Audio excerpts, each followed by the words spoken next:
खिलाफ होना चाहिए। ये स्टैंड नहीं है।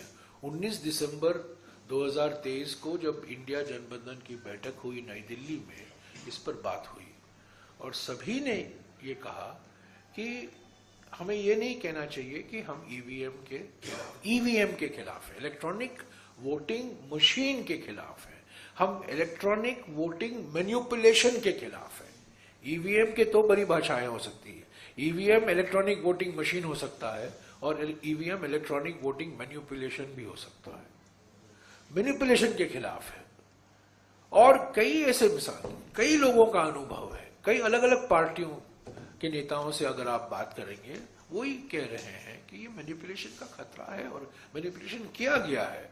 तो इसके लिए सुप्रीम कोर्ट ने भी कहा था कि नहीं, पारित नहीं, वीवीपैट उन्होंने कहा था, वीवीपैट कहा था, हाँ वीवीपैट कहा था, उन्होंने वीवीपैट से नहीं इनकार किया। रैंडम सैंपल लेकर 5% वीवीपैट होना चाहिए, सुप्रीम कोर्ट ने कहा था। तो हम चाहते हैं 100% कीजिए, क्या है उसमें, आप ईवीएम इलेक्ट्रॉनिक वोटिंग मशीन का इस्तेमाल कीजिए, पर वीवीपैट भी हो। हम नहीं कह रहे हैं कि पेपर बैलेट में वापस जाइए, हम कह रहे हैं ईवीएम इस्तेमाल कीजिए, पर 100% वीवीपैट हो, ताकि जो मतदाता है उनको थोड़ा विश्वास हो। कई लोगों में विश्वास नहीं है। मैं गया था मध्य प्रदेश में, राजस्थान में, कई ऐसे इलाके हैं जहां कांग्रेस पार्टी 20,000, 25,000, 30,000 के मार्जिन से जीत रही है, अभी 3,000, 4,000 मार्जिन से हार रही है। बिल्कुल असंभव है। इसे कोर्ट ने परसेप्शन बताया कि सिर्फ परसेप्शंस के आधार पर हम लोग नहीं, परसेप्शन है, हमने तो एविडेंस दिया है। एक मोटा सा हमने दस्तावेज तैयार किया है जो हमने इलेक्शन कमीशन को भेजा है और हमने मांग की कि 10-15 मिनट के लिए आप मिल लीजिए। उसमें क्या हर्ज है, आप बताइए। हम बोलेंगे इलेक्शन कमीशन ऐसे बैठे रहेंगे, ठीक है, आ गया आपका memorandum, we will study it, बस उतना ही कहना है। वो औपचारिकता अभी नहीं कर रही है ना। ये लोग मानते हैं कि हमें ईवीएम के खिलाफ होना चाहिए। ये स्टैंड नहीं है। 19 दिसंबर 2023 को जब इंडिया जनबंधन की बैठक हुई नई दिल्ली में, इस पर बात हुई और सभी ने ये कहा कि हमें ये नहीं कहना चाहिए कि हम ईवीएम के खिलाफ है, इलेक्ट्रॉनिक वोटिंग मशीन के खिलाफ है, हम इलेक्ट्रॉनिक वोटिंग मैनिपुलेशन के खिलाफ है। ईवीएम के तो बड़ी भाषाएं हो सकती है। ईवीएम इलेक्ट्रॉनिक वोटिंग मशीन हो सकता है और ईवीएम इलेक्ट्रॉनिक वोटिंग मैनिपुलेशन भी हो सकता है। मैनिपुलेशन के खिलाफ है और कई ऐसे मिसाल, कई लोगों का अनुभव है, कई अलग अलग पार्टियों के नेताओं से अगर आप बात करेंगे, वो ही कह रहे हैं कि ये मैनिपुलेशन का खतरा है और मैनिपुलेशन किया गया है। तो इसके लिए सुप्रीम कोर्ट ने भी कहा था कि नहीं, पारित नहीं, वीवीपैट उन्होंने कहा था, वीवीपैट कहा था, हाँ वीवीपैट कहा था, उन्होंने वीवीपैट से नहीं इनकार किया। रैंडम सैंपल लेकर 5% वीवीपैट होना चाहिए, सुप्रीम कोर्ट ने कहा था।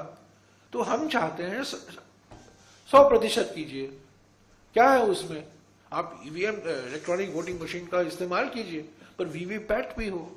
हम नहीं कह रहे हैं कि पेपर बैलेट में वापस जाइए, हम कह रहे हैं ईवीएम इस्तेमाल कीजिए, पर 100% वीवीपैट हो, ताकि जो मतदाता है उनको थोड़ा विश्वास हो।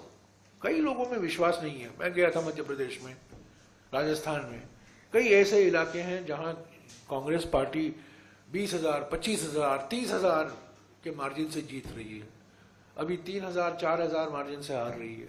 बिल्कुल असंभव है। इसे कोर्ट ने परसेप्शन बताया कि सिर्फ परसेप्शंस के आधार पर हम लोग नहीं, परसेप्शन है, हमने तो एविडेंस दिया है। एक मोटा सा हमने दस्तावेज तैयार किया है जो हमने इलेक्शन कमीशन को भेजा है और हमने मांग की कि 10-15 मिनट के लिए आप मिल लीजिए। उसमें क्या हर्ज है, आप बताइए। हम बोलेंगे इलेक्शन कमीशन ऐसे बैठे रहेंगे, ठीक है, आ गया आपका memorandum, we will study it, बस उतना ही कहना है। वो औपचारिकता अभी नहीं कर रही है ना। ये लोग मानते हैं कि हमें ईवीएम के खिलाफ होना चाहिए। ये स्टैंड नहीं है। 19 दिसंबर 2023 को जब इंडिया गठबंधन की बैठक हुई नई दिल्ली में, इस पर बात हुई और सभी ने ये कहा कि हमें ये नहीं कहना चाहिए कि हम ईवीएम के खिलाफ है, इलेक्ट्रॉनिक वोटिंग मशीन के खिलाफ है, हम इलेक्ट्रॉनिक वोटिंग मैनिपुलेशन के खिलाफ है। ईवीएम के तो बड़ी भाषाएं हो सकती है, ईवीएम इलेक्ट्रॉनिक वोटिंग मशीन हो सकता है और ईवीएम इलेक्ट्रॉनिक वोटिंग मैनिपुलेशन भी हो सकता है। मैनिपुलेशन के खिलाफ है और कई ऐसे मिसाल, कई लोगों का अनुभव है, कई अलग अलग पार्टियों के नेताओं से अगर आप बात करेंगे, वही कह रहे हैं कि ये मैनिपुलेशन का खतरा है और मैनिपुलेशन किया गया है। तो इसके लिए सुप्रीम कोर्ट ने भी कहा था कि नहीं पारित नहीं, वीवीपैट उन्होंने कहा था, वीवीपैट कहा था, हाँ वीवीपैट कहा था, उन्होंने वीवीपैट से नहीं इनकार किया। रैंडम सैंपल लेकर 5% वीवीपैट होना चाहिए, सुप्रीम कोर्ट ने कहा था। तो हम चाहते हैं 100% कीजिए, क्या है उसमें, आप ईवीएम इलेक्ट्रॉनिक वोटिंग मशीन का इस्तेमाल कीजिए पर वीवीपैट भी हो। हम नहीं कह रहे हैं कि पेपर बैलेट में वापस जाइए, हम कह रहे हैं ईवीएम इस्तेमाल कीजिए पर 100% वीवीपैट हो, ताकि जो मतदाता हैं उनको थोड़ा विश्वास हो। कई लोगों में विश्वास नहीं है। मैं गया था मध्य प्रदेश में, राजस्थान में, कई ऐसे इलाके हैं जहां कांग्रेस पार्टी 20,000, 25,000, 30,000 के मार्जिन से जीत रही है, अभी 3,000, 4,000 मार्जिन से हार रही है। बिल्कुल असंभव है। इसे कोर्ट ने परसेप्शन बताया कि सिर्फ परसेप्शंस के आधार पर हम लोग नहीं, परसेप्शन हमने तो एविडेंस दिया है, एक मोटा सा हमने दस्तावेज तैयार किया है जो हमने इलेक्शन कमीशन को भेजा है और हमने मांग की कि 10-15 मिनट के लिए आप मिल लीजिए। उसमें क्या हर्ज है, आप बताइए। हम बोलेंगे इलेक्शन कमीशन ऐसे बैठे रहेंगे, ठीक है आ गया आपका memorandum, we will study it, बस उतना ही कहना है। वो औपचारिकता अभी नहीं कर रही है ना। कई लोग मानते हैं कि हमें ईवीएम के खिलाफ होना चाहिए, ये स्टैंड नहीं है। 19 दिसंबर 2000